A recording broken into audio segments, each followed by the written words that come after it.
गाय माता तब बचेगी जब इसे धर्म से हटकर कर्म से भी जोड़ा जाएगा। आपका शुभ नाम क्या है? मोहम्मद इनाम। मोहम्मद इनाम। जी। आपका? हिमांशु। आप कहाँ से हैं? हम गेंडी खाता शहर। जर्मनी के कुछ टीम ने लोगों ने रिसर्च किया कि सबसे अच्छा खाना क्या हो सकता है, तो उन्होंने बताया सबसे अच्छा खाना खिचड़ी है। तो हम ऐसी खिचड़ी बना देते हैं कि भूमि को सारे न्यूट्रिशन जो है वो उसमें मिल जाए, ताकि भूमि की उर्वरा शक्ति जो है वो बढ़ जाए। चलिए, आपने जैविक खाद देखी होगी, वर्मी कंपोस्ट जिसे कहते हैं, और मैं आज आपको दिखाता हूँ कैसे तैयार हो रही है। और इस संदेश को आप सभी लोग बिल्कुल गौर से समझने का प्रयास करें। और ये जो जैविक खाद है, ये सिर्फ देसी गौ माताओं के गोबर से इसे बनाया जाता है और उन्हें देसी तरीके से पाला भी जाता है। यानी उन्हें कूड़ा कचरा नहीं खिलाया जाता, बल्कि वो खिलाया जाता है कि जिससे कि उनको भी शक्ति मिलती है। और हमें फिर जब हम उसका इस खाद से हम जो खेती पैदा होती है, हमारी बुद्धि का एक अलग ही विकास होता है। कहते हैं जैसा खाया अन्न वैसा हुआ मन, और जैसा पिया पानी वैसे निकले वाणी। गुरुदेव प्रणाम आपको मेरा। थोड़ा इस बताएं आप इस खाद के बारे में जरा। परम पूज्य महामंडलेश्वर ईश्वरदास जी महाराज की अध्यक्षता और उनकी दिशा निर्देश में श्री कृष्णायन देसी गौरक्षशाला पिछले 12 वर्षों से गौ माता की सेवा करके अपने जीवन को हम लोग धन्य कर रहे हैं। तो हमारे भारतीय संस्कृति में 5 गौकार, मतलब गौ माता, गंगा मैया, गीता, गुरु और गायत्री मंत्र, मतलब कोई भी मंत्र, वह मनुष्य के कल्याण के लिए है। तो हमारी गौशाला की सबसे बड़ी विशेषता यह है कि हमारी जो गौ माता है वह पीने का भी जल गंगा जल पीती है। तो उसके गौमूत्र में और उसके गोबर में एक विलक्षण ही अद्भुत ही एक शक्ति होती है, जिसका प्रमाण हम कह सकते हैं कि आसपास के जितने किसान आपको दिख रहे हैं वो लगभग समृद्ध हैं। और यहाँ से निःशुल्क लिक्विड खाद है, उनको हम लोग निःशुल्क देते हैं। और उसमें भेद भी नहीं है कि बड़े किसान हैं कि छोटे किसान, सबको निःशुल्क यहाँ से दिया जाता है। और जो यह खाद आपको दिख रहा है, इस खाद के उपयोग करके जो किसान थे पहले, जिनकी सब्जियां जितनी होती थी, मान लीजिए 1 बीघा में 5 कुंटल सब्जी हो रही है, तो आज 6 कुंटल से 7 कुंटल सब्जी हो रही है। और उन सब्जियों का स्वाद भी एक विलक्षण है, उसका स्वाद भी अद्भुत आपको लगेगा। और उसमें किसी भी तरह का पेस्टिसाइड, इंसेक्टिसाइड, फंगिसाइड हम नहीं डालते हैं। जो हमारे भारतीय संस्कृति में वृक्षा आयुर्वेद में जो वर्णित है कि नीम की खली डाल दीजिए या नीम डाल दीजिए या आंकड़े डाल दीजिए या धतूरा डाल दिए, इस तरह के पेस्टिसाइड का उपयोग करते हैं, ताकि पूरा विश्व समाज जो है वह स्वस्थ रहने की प्रेरणा श्री कृष्णायन देसी गौरक्षशाला से ले। और आपको बताते हुए हमें और भी हर्ष हो रहा है कि हमारी गौशाला से निर्मित खाद जो आसपास किसान ले जाते हैं, तो अन्न में भी उनकी 15 से 20% की बढ़ोतरी हुई है। सामान्यतः 16 से 20 कुंटल तक की फसल होती है, लेकिन हमारे किसान जो जैविक किसान है वो 25 कुंटल तक यहाँ पे फसल लिए है। और हमारी खुद की गौशाला में 30 कुंटल तक फसल होती है। आसपास के जितने भी किसान हैं उनको हम निःशुल्क खाद यहाँ पे देते हैं और प्रशिक्षण भी देते हैं कि आप जैविक खाद की तरफ आइए, जैविक खेती की तरफ आइए, अपने परिवार को, अपने समाज को और अपने ज़िले को जैविक बनाइए। ऐसी हमारी शुभकामना रहती है। महाराज जी, आपने बहुत बड़ी बात बोली कि इससे हमारी फसल की इनकम बढ़ती है, लेकिन मैं आपको थोड़ा बात लंबी कर देता हूँ। इनकम इससे बचती भी है। जो आज हम जहरीला खाना खा रहे हैं, जहरीले जो पेस्टिसाइड्स पड़ते हैं खेती में, उसे हम खाते हैं, हमारे पूरे जीवन भर की कमाई इसमें चली जाती है। संपत्ति भी और संतति भी हमारी से खराब हो रही है।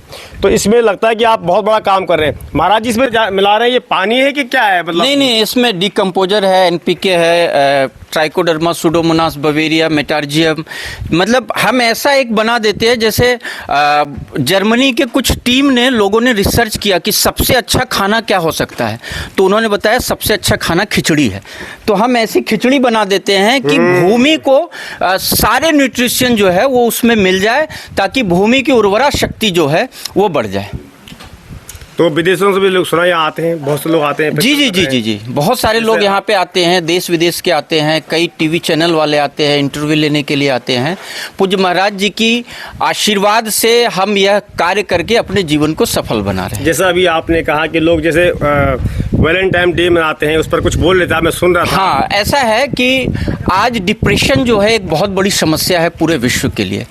तो अमेरिका, यूरोप आदि देशों में जो वेद लक्षणा देशी गौ माता है, जिनके अंदर 33 कोटि देवता का वास होता है, उनसे अपॉइंटमेंट बाकायदा लिया जाता है कि आधा घंटा, 1 घंटा, 2 घंटे का स्लॉट लिया जाता है और उनकी बाकायदा अपॉइंटमेंट फीस दी जाती है, $20, $50, $100 इस तरह की। तब वहाँ पे वो गौशालाओं में जाके अपना समय व्यतीत करते हैं और अपने तन को, मन को, जीवन को धन्य करते हैं। और जो हमारा मानवीय जीवन का जो परम उद्देश्य है, सत्य की प्राप्ति, आनंद की प्राप्ति, वो गौशाला में जाके उनको मिलता है। निरोगता की प्राप्ति, प्रथम सुख निरोगी काया, तो वहां से उनको निरोगता की प्राप्ति होती है, इसलिए वहां जाते हैं। तो मैं ये कहना चाहूंगा, जो भी आपके चैनल के माध्यम से देख रहे हैं, और श्री कृष्णायन देसी गौरक्षशाला आपकी गौरक्षाशाला है, आप आएं और यहाँ की दिव्यता को अपने आत्मसात करें और अपनी जीवनचर्या है उसको सुधारने की भी प्रेरणा यहाँ से ले सकते हैं। तो बहुत बहुत आभार आपका।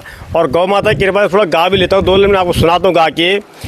जैसे पिया हमने पानी, वैसे निकले मन से बाणी।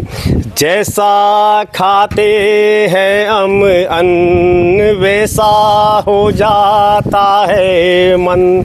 तो आपको मेरा प्रणाम। और आपका भी बहुत बहुत धन्यवाद, आप आए इसके लिए मैं हृदय की गहराई में धन्यवाद। हमें तो आशीर्वाद जी साहब आपका। हरिओम हरिओम, महाराज जी आशीर्वाद। और धन्यवाद करना चाहूँगा इन सभी गौ सेवकों का जो बेचारे यहाँ पे काम करें। बेचारे मैं इसलिए कह रहा हूँ कि बहुत से लोग कहते हैं भाई साहब गोबर में क्या काम करना है। चलिए यहाँ पर जो कर्मचारी है उनसे भी बात कर लेते हैं, क्या नाम है, क्या काम है, क्या दाम मिलता है, कब से कर रहे हैं आप यहाँ पे काम? सर हमें यहाँ पर काम करते हुए 6-7 साल हो गए। 6-7 साल हो गए जी। कितने लोगों यहाँ पे स्टाफ होगा टोटल? सर इसमें यहाँ पे कम से कम 15 से 20 लोग हैं जो स्टाफ का काम करते हैं। अच्छा जी। तनख्वाह समय पर मिल जाती है आपको? सबको समय पर तनख्वाह मिल जाती है पहली 2 तारीख में। तनख्वाह कितनी होगी आपकी? किसी की तनख्वाह 10,500 है, किसी की 12,000, किसी की 9,000, जो जिस हिसाब से पुराना है या नया बंदा है उस हिसाब से। उसी हिसाब से? जी हाँ। आप कब से यहाँ पर हैं? जी हम 6-7 साल हो गए। 6-7 साल से आप यहाँ पर हैं, कोई दिक्कत नहीं है? ना कोई दिक्कत नहीं। मतलब मैं याद देख रहा हूँ मुस्लिम भाई ज़्यादा हैं और ये सारे।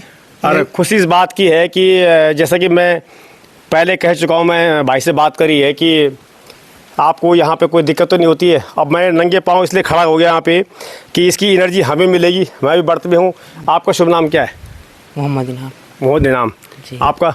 हिमांशु। हिमांशु। आप कहाँ से हैं? हम गेंडी खाता से। गेंडी खाते से ही हैं आप लोग? जी। कभी ऐसा तो नहीं होता कि यहाँ पे मुस्लिम और हिंदू ऐसा होता है? जी नहीं। जैसा अक्सर लोग चलता है? जी नहीं, यहाँ सब एकता से रहते हैं। सब बिल्कुल प्रेम से रहते हैं? प्रेम से काम दूध करते मिलता है पीने को यहाँ? हाँ मिलता है। खूब मिलता है खाने को? जी। और सेहत नहीं बनी क्योंकि काम करते हो? जी। है ना, हमारा तो घूम पेट निकल गया। जी। तो चलिए बहुत बहुत धन्यवाद आप सभी का। और मैं ऐसी सोच को नमन करता हूं कि जो इस प्रकार से लोग आज काम कर रहे हैं।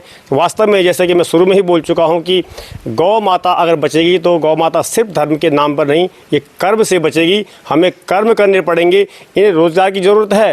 गौ माता को सेवक जो तो हम कहते हैं कि हम गाय पाल रहे हैं, ये कहीं ना कहीं गलत शब्द है। मुझे लगता है गाय हमें पाल रही है, गाय हमें पालती है ना, हम नहीं पालते गाय को। जैसे माँ है ना, हम कहते हैं माँ को पाल रहे हैं, माँ हमें पालती है, माँ को हम नहीं पालते। तो चलिए आगे बढ़ते हैं और आप सभी का बहुत बहुत धन्यवाद।